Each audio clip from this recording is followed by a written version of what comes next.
Hi everyone, this is Holly from Hot Humble Pie. Welcome to my channel if you're new, and a big warm hello to my subscribers. I love you guys so much.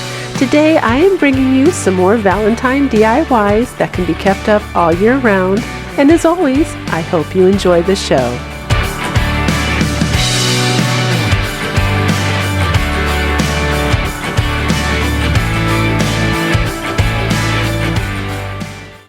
And if you haven't yet subscribed to my channel, I'd love it if you click that button.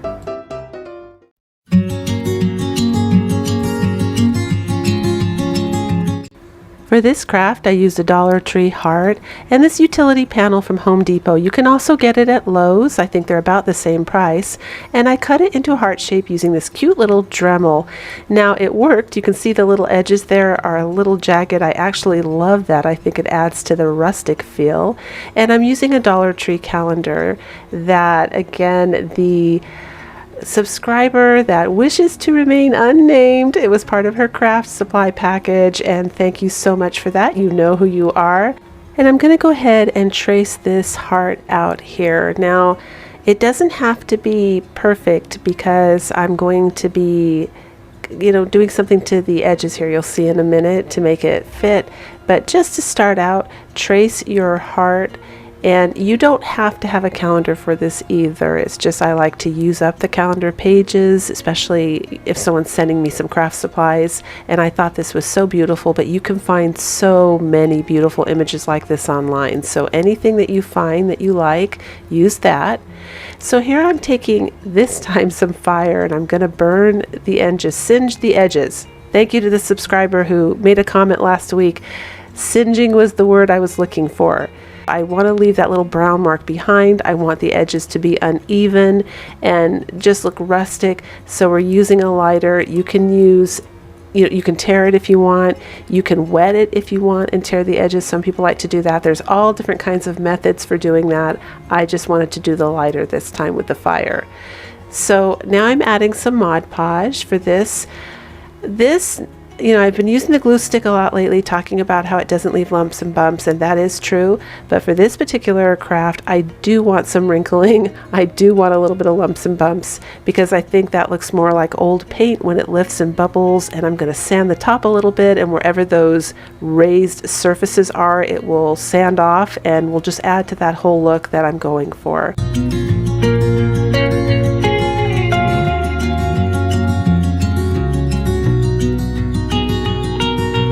And again, I'm going to take this nice little Dremel. It's down below in a link in my description box below the video. You can find the link to that if you're interested in it. And after I glue the image on, I let it dry, and then I take it out in the garage and I cut it into 4 even little palette shapes. So I kind of follow the line, but you don't have to have a line. You can take any image and just measure and cut it like that.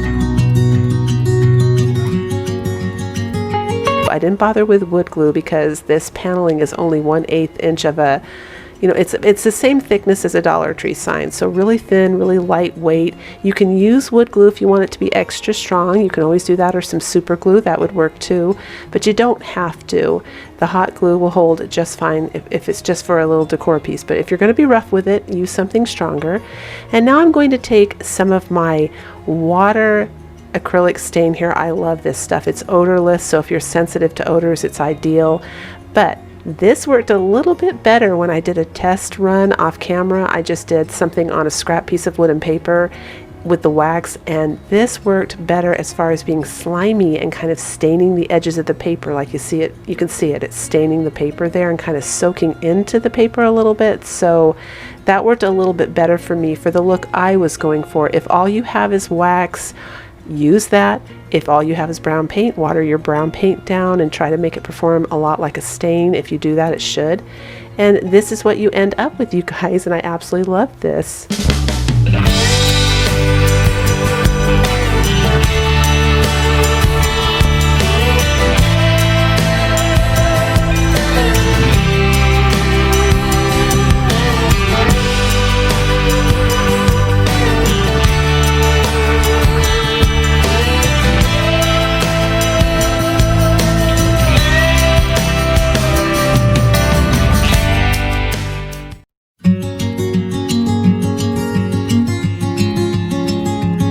For this craft, you're going to need a cheap frame. I got mine from the 99-cent only store, but there are plenty of those at the Dollar Tree, so I'm sure you can find it.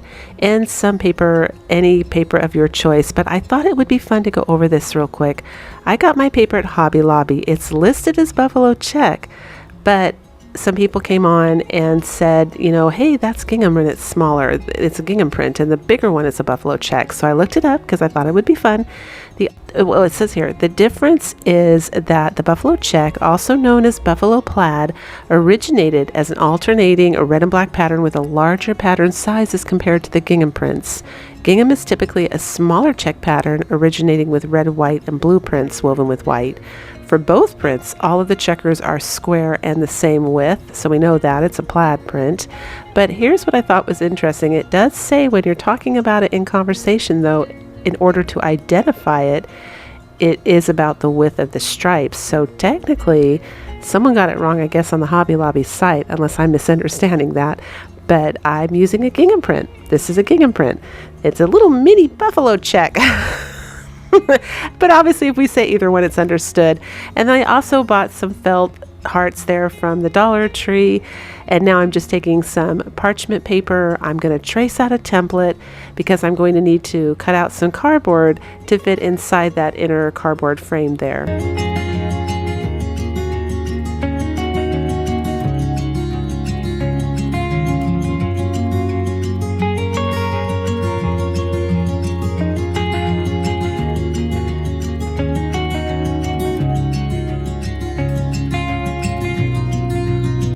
Now I always paint these inside cardboard frames. I'm not sure, there's probably a name for these too, but I always paint them because I want the brush strokes to make it look a little bit more like wood and a little more farmhouse-ish, because that's my look in my home. You don't have to do this if you don't want to. I just love that look.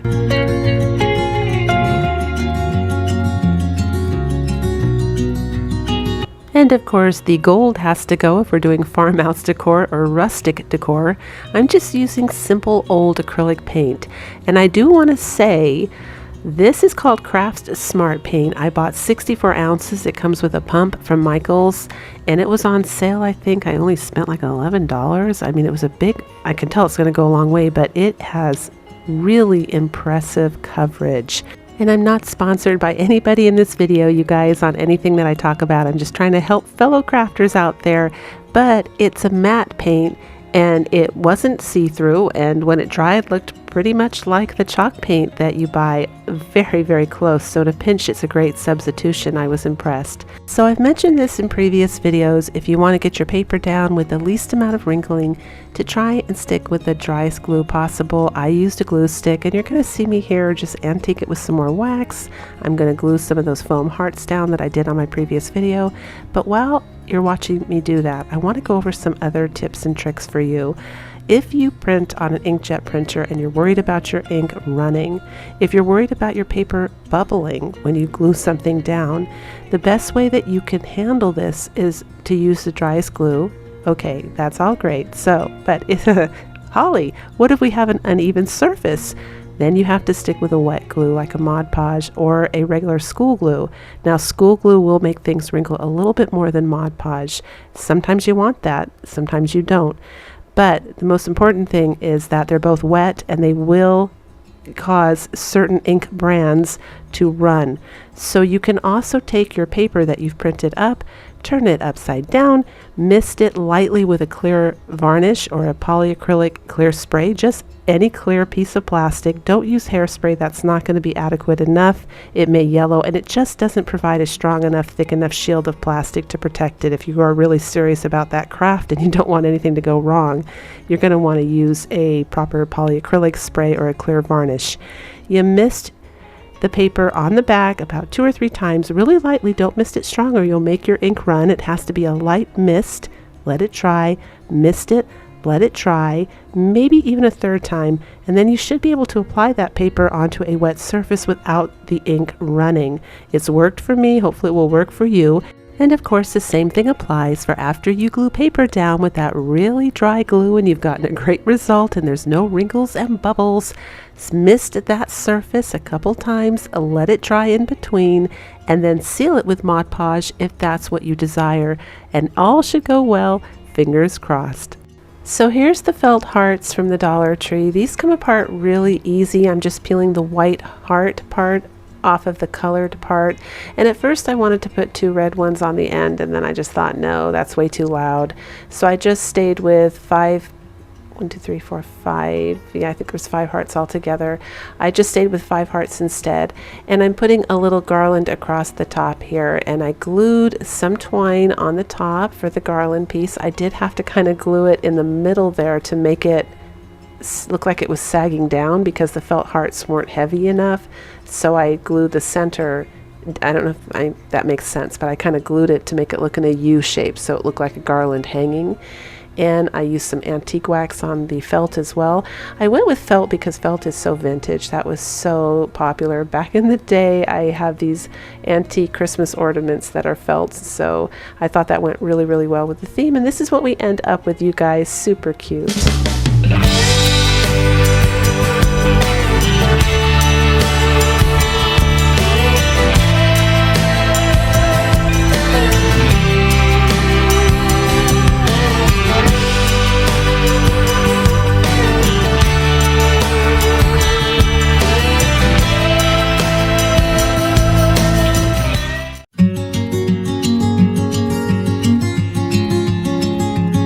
For this craft, I'm using some spare scrap wood that I have, but you can use a little bit of a Dollar Tree sign cut as well, some stencils from the Dollar Tree, and some Dollar Tree jute twine. Now, I want the surface of this to look really cloudy and old again, so I'm going to kind of shy away from the water acrylic stain because that really soaks into the wood and grabs. This is a perfect opportunity for the wax, and I'm using wax here. I end up like squeezing the tip of the brush, I don't know if you can see that, to kind of scrub it on almost. I tried a rag, that didn't work so great.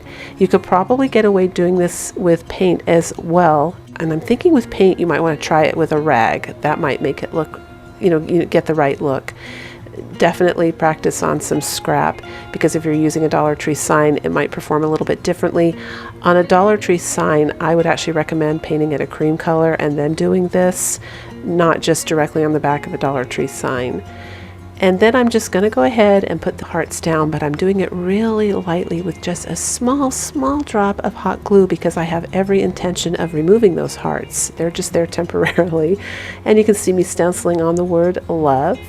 And then I'm going to take a sponge and just, again, softly, I'm going for a cloud look again. I want these hearts to be really rustic looking and kind of soft and floating up almost with that feeling of like the clouds. I can't think of another way to describe that. From, when you look at clouds, they kind of have that really soft edge that kind of fades a little bit. So that's what I'm trying to do, and you can see me scrubbing it off because I put a little bit too much on.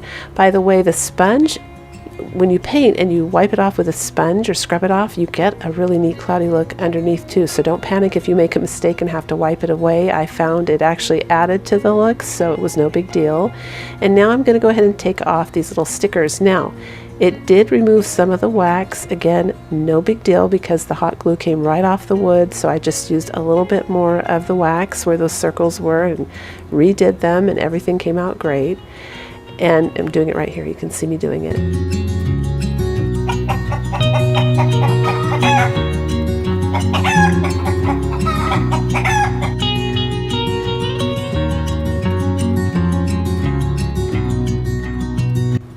I decide that it needs something a little extra here on the bottom, so I go ahead and I take the jute twine from the Dollar Tree and I'm going to do the wrap on the bottom, and I'm going to do it pretty generously so it's pretty heavy looking. I just thought that would look really, really cute. I didn't want it to be, just a little. You can do it however you want though, so because everybody's thickness, I don't know what scrap wood you're using. I don't know if you're using a Dollar Tree sign, so just go by eye with this and stop wrapping where you feel like it looks good. And then of course I'm just hot gluing it on the back to hold it together, and I'm using some more scrap wood here as a base. If you don't have scrap wood, the Dollar Tree little wooden towering blocks would work just fine. I am using some hot glue and some of these towering wood blocks on the back as a brace to hold this sign up.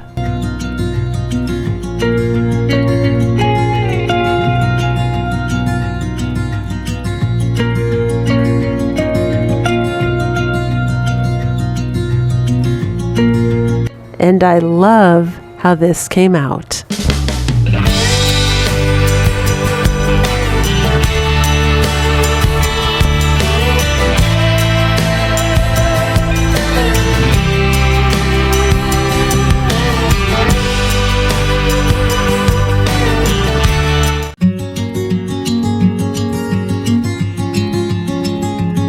For this craft, you're going to need a can. I'm using a coffee can because I have a lot of them, a heart shape of some kind, some scrap material, and some buttons or embellishments, whatever you want, some ribbon, just anything that you want to decorate with.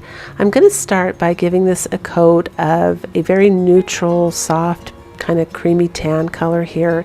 This is I call it the boo-boo paint. I don't think that's the actual word for it. It's over in the Home Depot section when they do like they have these little sample paints, and when people ask them to mix colors up, if they don't like the color, they leave it behind, and then they sell it for 50 cents, and it's about, I think, 4 times the amount of paint you get with the apple barrel paint for 50 cents. So it's a great deal. Keep your eye out for that. I've mentioned it in previous videos. Now you're going to take the heart shapes and you're going to hot glue them together, but you're going to leave a little opening because we're going to be stuffing these. You can see me using some polyfiberfill. I purchased the pillows from Walmart.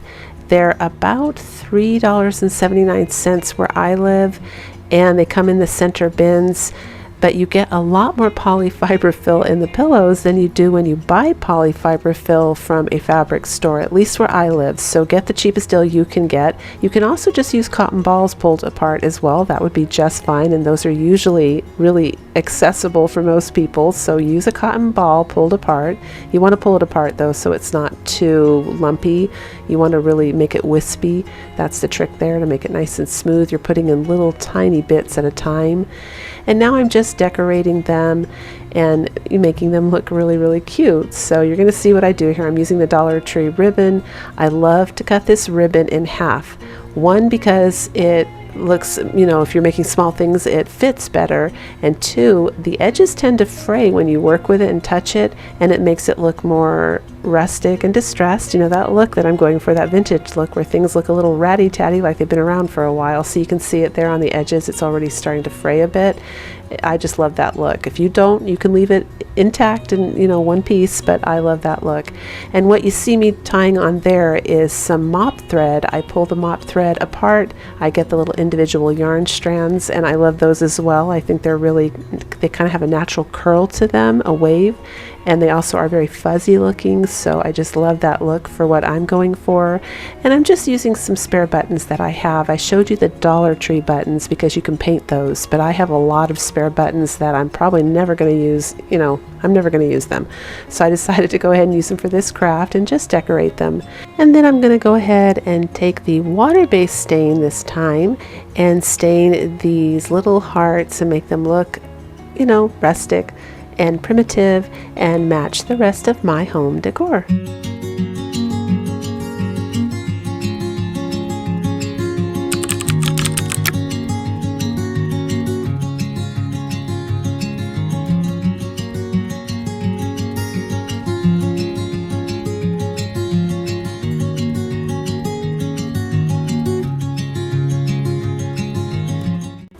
And that's what we have when I'm all done.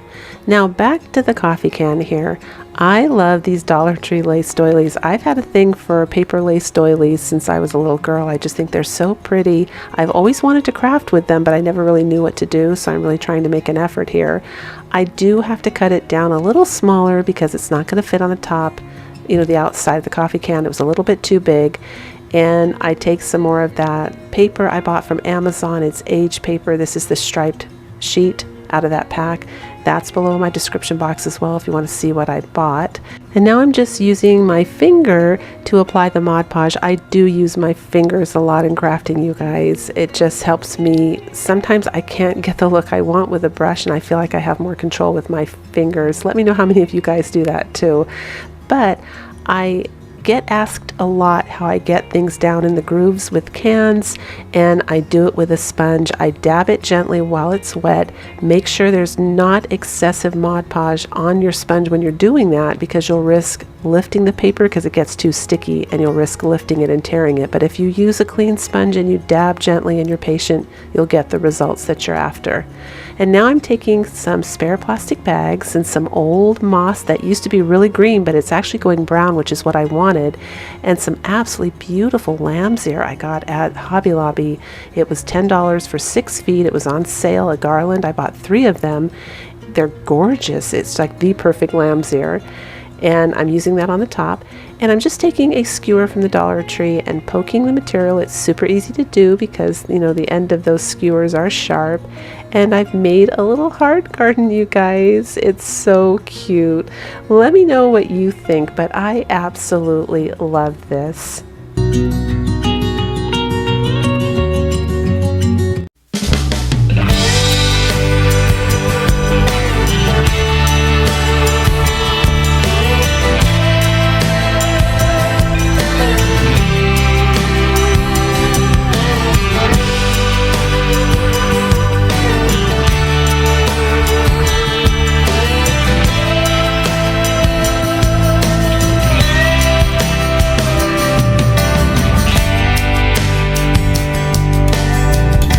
If you enjoyed today's video and had fun, don't forget to give it a big thumbs up. It really does help my channel, and I appreciate it so much. I love you guys.